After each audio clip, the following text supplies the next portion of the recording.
มาสูมิน้องเสกันออกมาได้ก็เตมาใส่ในเผาคณะพี่น้องเขานะนะครับอันนั้นเป็นเผาลอยคณะเผาใหญ่ๆคณะพี่น้องเขานะแต่คำมันหนึ่งบันไดคณะเป็นล้อแบบเผาฮุกล้อคณะพี่น้องเขานะนวลแต่ใหญ่ๆเหมือนครับนะฮะนี่เขาซื้อมาใหม่ๆคณะพี่น้องเขานะของใหม่เลยนะมันออกของใหม่อันเก่าเอาออกไปเอาคณะเดี๋ยวในใส่ค่ะจะได้ติดตั้งจนนั้นเท่าครับว่าเป็นหือเนี่ยมันจะได้ติดตั้งให้แล้วนะนะครับอันเก่ามีกันในคณะพี่น้องเขาเนี่ยอันเก่าออกมามันนะครับมันจะเป็นเผาเจ้าไหนครับใหญ่ๆในคณะพี่น้องเขานะใหญ่ๆหนาๆเลยนะครับ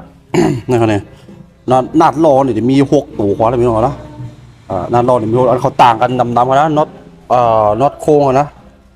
มันจะเหมือนเลยครับเนี่ยเฟืองใต้หรือไอ้กระรองเขาเนี่ยนะจะเหมือนในคันนี้ใหญ่ๆเขานะอันใกล้ไกวอันคลิปวิดีโอคาเฮ็ดไว้ในปันพี่น้องเขานะอันใกล้ไกวคณะยนต์เขาต่างนักนำแห้งหนาเนี่ยในคณะอันนั้นเอาออกอันนี้ก็จะได้ใส่อันใหม่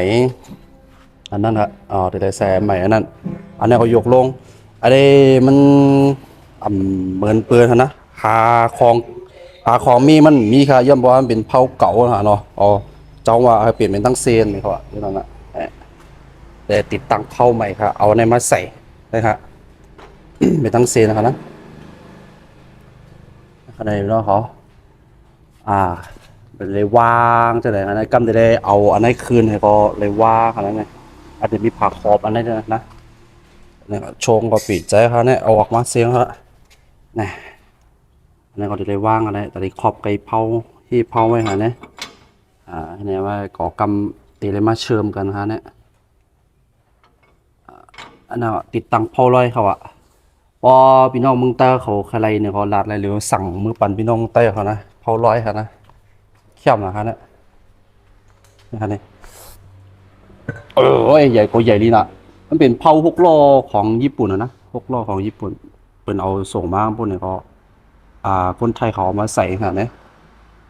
มันเต็มตัวเองมันเต็มเป็น6 ล้อใหญ่ๆนะครับพี่น้องเขานะมันเด็เรียกก่อน6 ล้อไอ้6 ล้อตีเป็น6 ล้อเลยครับนะอันนี้เขาเป็นหน้าเป็น6 ล้อกลางใช่ไหมครับนะครับอืมใหญ่ดีนะครับนะของใหม่ครับเนี่ยราคาเหมือนสูงค่า